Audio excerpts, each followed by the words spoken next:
Hey everybody, it's Will with Schedulefly. Very excited today to be talking to Carmelo Pampillonio. Carmelo is in Asheville, North Carolina. He works at Chai Pani, which is a phenomenal place. And it's actually one of the sister restaurants of Buxton Hall. We spoke with Teddy from Buxton Hall last week. Chai Pani was the original restaurant started by Marwan Irani there in Asheville, and he's grown that group since then. But it's a wonderful story. Marwan's story is highlighted in our book, Restaurant Owners Uncorked Part 2. And just a great story, a great guy. He's built a really awesome group, and he has surrounded himself with phenomenal people like Carmelo.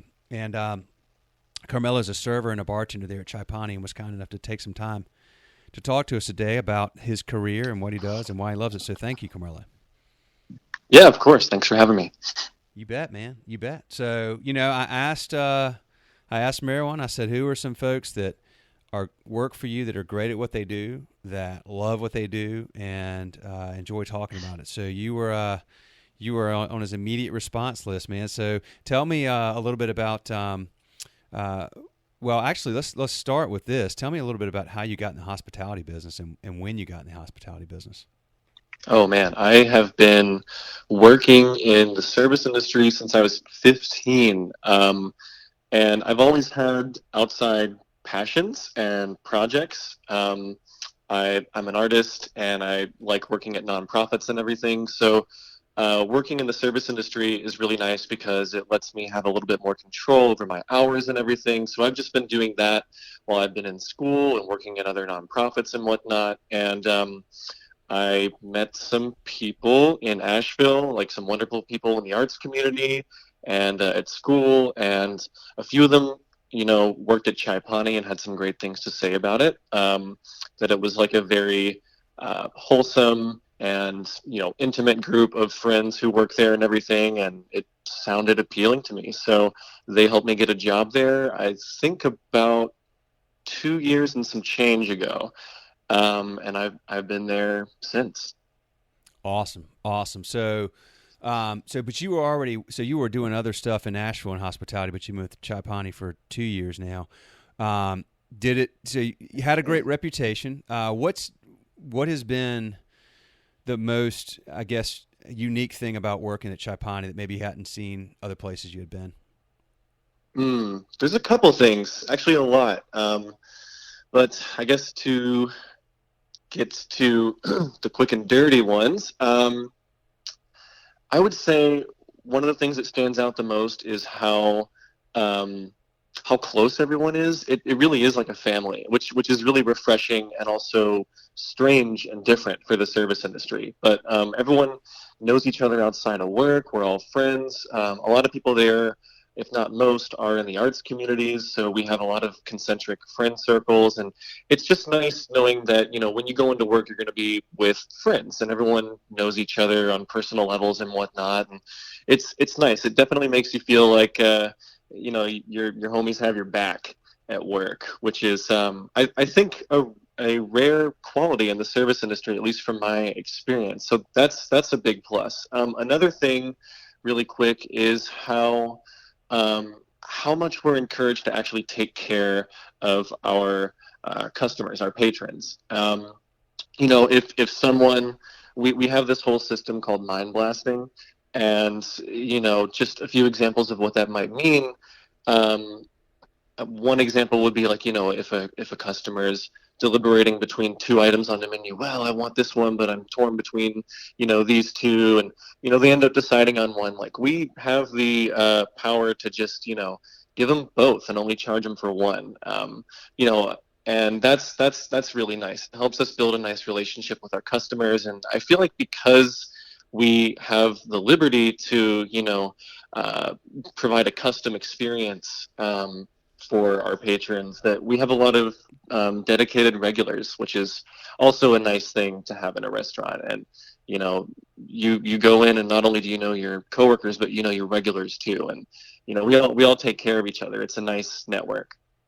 What is that? You said what blasting? What is it called? Mind blasting. Mind blast. Okay, so you're Yeah. blasting their mind because they're sitting there debating. They're not sure. They pick one, and you show up with both. which kind of Right, blast right. them. And Okay. that's just one example too. Like, I mean, mind blasting has a few different forms. It's pretty much just like making sure that the customer is comfortable, and giving them what they want and taking liberties to make their experience special. Like, if they've been waiting in line for a long time, on the wait list, and they were really hungry, like we can try and get them something quickly, that might be extra in the kitchen. And on that note, if there are any extra dishes, we don't just like throw them away, or we always like we bring it up to the servers on the floor and just ask, does anyone have any customers who could use a mind blast right now? In other words, like, is anyone just really enjoying their experience, or just being awesome, or like super nice and talkative, or enthusiastic? And we just have the liberty to give them extra things and take care of them, to an extent. Yeah. To an extent, right. But that's okay. There's a couple of things about that I want to unpack. One is that what I love about that is the mentality of, like, you can measure the cost of that. Okay, so the extra meal costs us X, whatever the food cost is, or whatever. Right. What you can't measure, which you guys are really good at, and this is what you see a lot of within your organization, in my experience, is that's an immeasurable. Like the mind blasters, the measurable is the cost. The immeasurable, though, and the real value here is what that does to the customer, the experience that creates, the feeling that gives them, the likelihood that they're going to want to return, they're going to want to bring friends, they're going to tell people about it. All these things you can't add up and measure, but you all know are invaluable, like you said, within certain parameters or constraints. But that's such a great experience that, frankly, it's rare these days for sure. So it really sets you all apart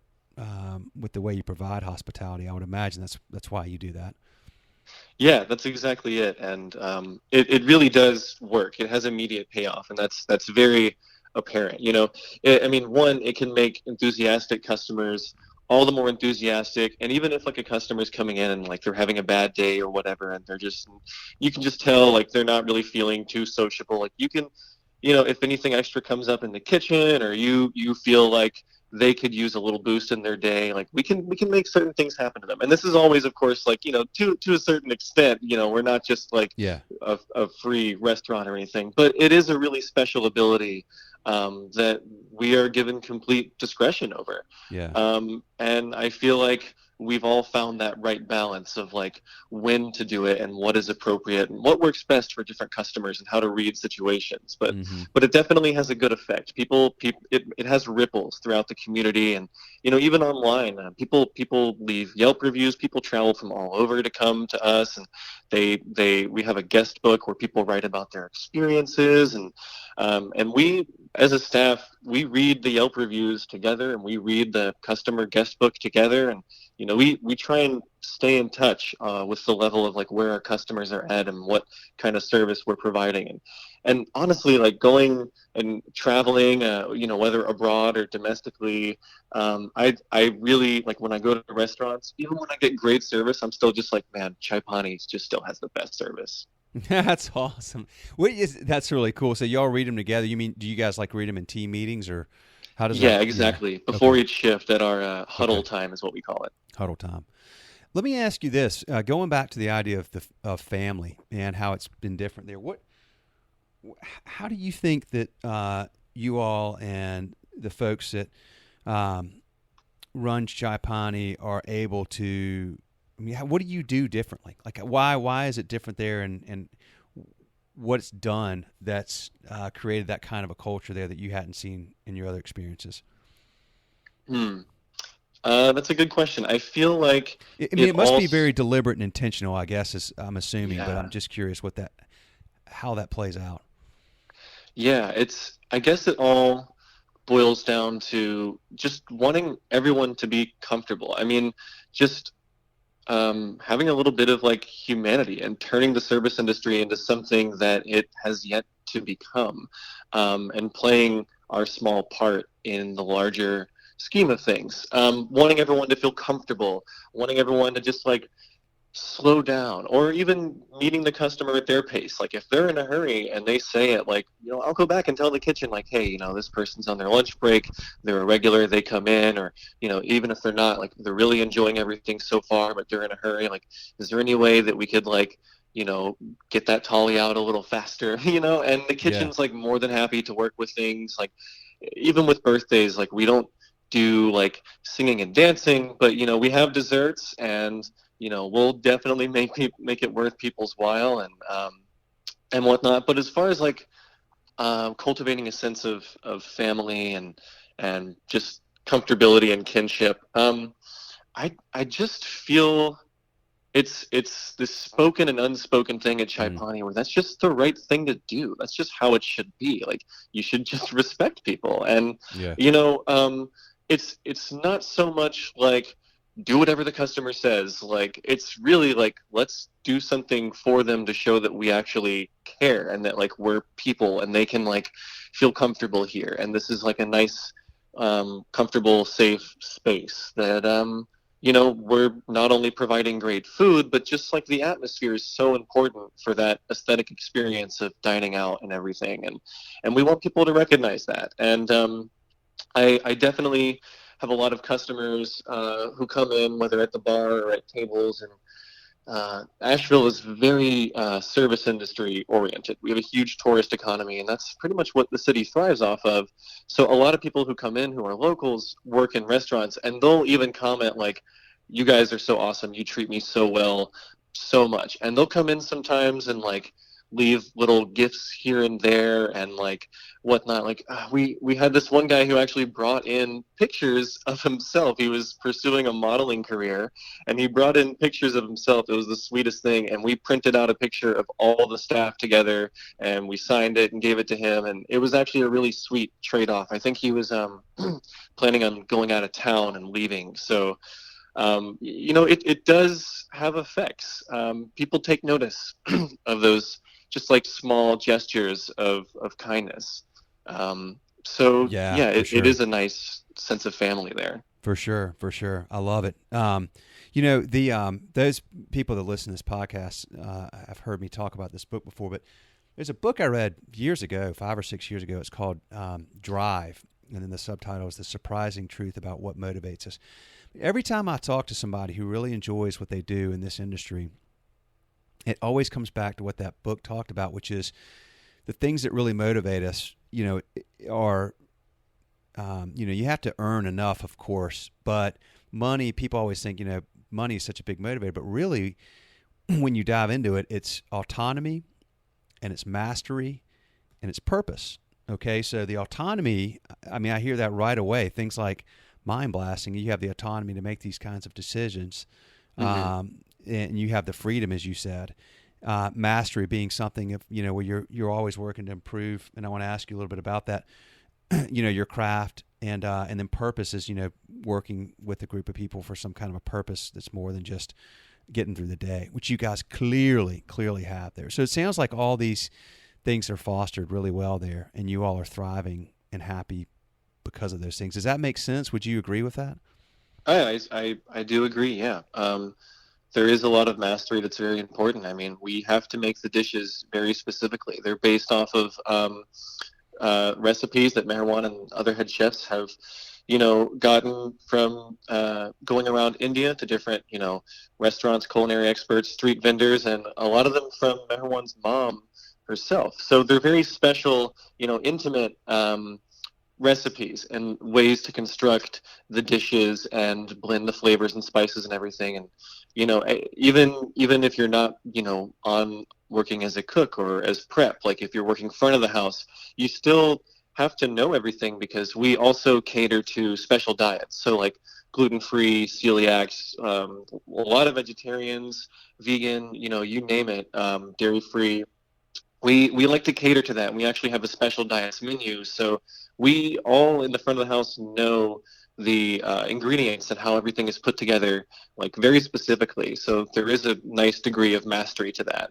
And also, I feel like on that note, there is a sort of mastery that should come with, engaging with your patrons. Like, there should be like a nice equitable balance. as far as like the power dynamic goes between customer and server.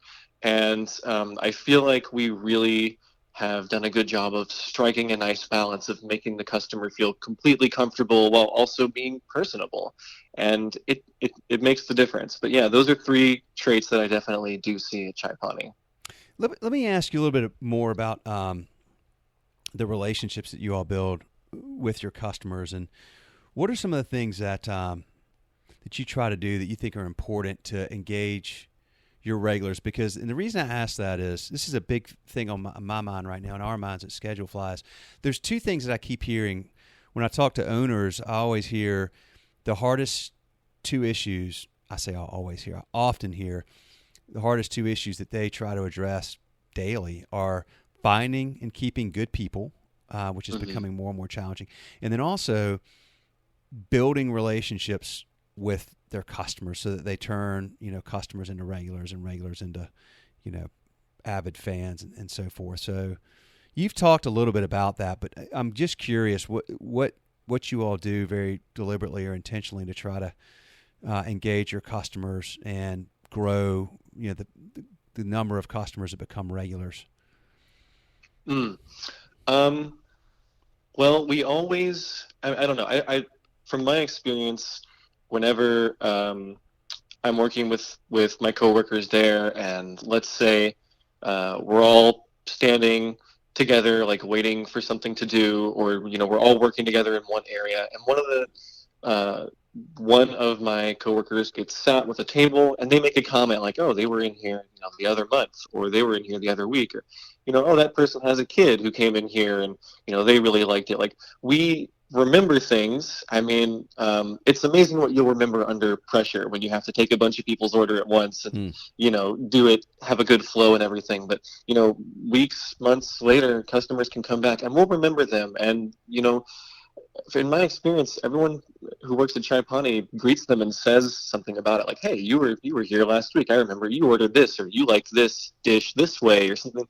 And there's always like those little comments that just help break the ice. But on that note, I feel like it's also relating back to just how comfortable and amicable all the coworkers feel together, like behind the scenes, like in the back of house, or behind the bar, or like before the actual restaurant opens and it's just us. Like, we feel comfortable, like we're all friends and we can be honest and genuine with each other, and that puts us in a good mood. So like when customers and regulars come in, we approach them with that good mood. And there are always going to be those times where that doesn't make a difference with the customer, and that's fine. But like, I'd say 90% of the time it really does. And it just creates an overall better environment. It's a very trusting, caring environment. And so when customers come in, and whether we've seen them before or not, we just want to treat them with that respect. Like, I joke around with my customers all the time. I have a really terrible, cheesy sense of humor, and that's just my vibe. And I like to throw that at my customers, and 9 out of 10 times they will throw it right back at me in quite an unexpected way too. So there's all kinds of different ways to build relationships with them, but we do try to let them know that we care about their experience. Like, we all know what it's like to go out with friends or by yourself, and you just want to have a good time. You don't want any difficulties. You don't want, you just want to enjoy yourself. So, and you want to be remembered too. So we try to bring all that to the table with our customers. Gotcha. Love it. Y'all are doing it just really well. I mean, the reputation is phenomenal with Chai Pani and all the restaurants within the group, for sure, man. Let me ask you this: you're a bartender and a server. Which do you enjoy the most, or they just have you enjoy both of them for different reasons? I'm just curious. I mean, that's two really different roles, and I'm curious, which do you think you will may pursue more in the future, if any? I think I prefer bartending more for a few different reasons. I like making things, and I love making cocktails. I love when customers throw a drink at me that I've never heard of, and I have to go find out how to make it, and I love making it right the first time, and I just love learning. I like being busy. and bartending has a lot of multitasking. But I guess another thing too is that when you're bartending and you're behind the bar, your customers are right there with you. So they, Yeah. it's not like you walk up and say hey and greet them and then you disappear for like 10, 15 minutes and there's that silence, break of communication. With bartending, it's like they're right there and you can keep talking to them, or they can see how busy you are and they can you know get a sense of what it's actually like to to be behind the bar and be working and like trying to make their experience as best as possible. But I mean, also, I like having my own dedicated zone as well. Like when I'm bartender, I feel good because I know my zone. It's the bar. I know what needs to be done, and I have a Yeah. really good workflow behind there. But also, I just like talking about drinks. I think it's fun, and I never really got too much into cocktails until I started bartending at Chai Pani. I was just kind of a beer and wine person, but now I understand the art and the craft, and it's just fun to me. Well, talk about something, I mean, when I think of mastery, bartending is certainly something mastery to me means something you never fully accomplish. Like you're always trying to get a little better. Of course, you Hmm. can do that in any field, but bartending, gosh, there's drinks to know. There's so much about that dynamic that you can work towards and try to master. So I can totally relate to that. Um, Yeah. yeah, and the engaging of customers is fantastic because they're you can keep the dialogue running for an hour really with somebody as you're working and doing, which sounds like it fits your personality really well. Yeah, no, it's definitely nice.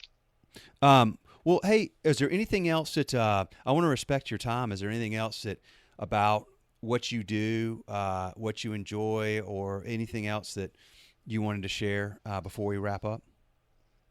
Mm. I What I would you? Let think I me ask you this: covered. what would you say to somebody that came to you and said, "I'm thinking about getting into the hospitality business"? Because you've been with places that where you are now that you love. You've been with other places that maybe you weren't as like. What would you tell somebody to look for if they're wanting to get into the hospitality business? What are some things you think are important? I always think it's important to reach out to friends or acquaintances who are already in that industry and see what their experiences at different places have been like. Oh, hey, this person works at this restaurant or this bar. What's how do you feel about it? Do you have other people who you're really close to there? I always just like to check in through my social network. And that's what I did with Chai Pani, and I'm still happy there years later. I feel like that would be where where I should direct people first. Like, do you have any friends who are working any places? And if so, have you talked to them? How do they feel about it? Or do you know of anyone who worked there in the past, like, and what their experience is? Because every place is radically different, Yeah. and that's not just the service or hospitality industry. That's every place. So, in general, I guess if you're looking at getting into a field and you have a few different options, I always think it's a safe bet to reach out to people and see what their experiences were and to try and get a better feel before you just go in blind. Absolutely, absolutely. Yeah, you want to learn what the culture's like because it's an important thing. I mean, you guys, that culture is such a big part of this. It's one thing to have a job and earn an income, but if you're there and you're around people that, like you said, or if it's like family, that takes it to a whole new level. It's somewhere you want to stay. It's somewhere you want to grow. It's somewhere you'll learn more about yourself. You'll learn more about how to enjoy what you do.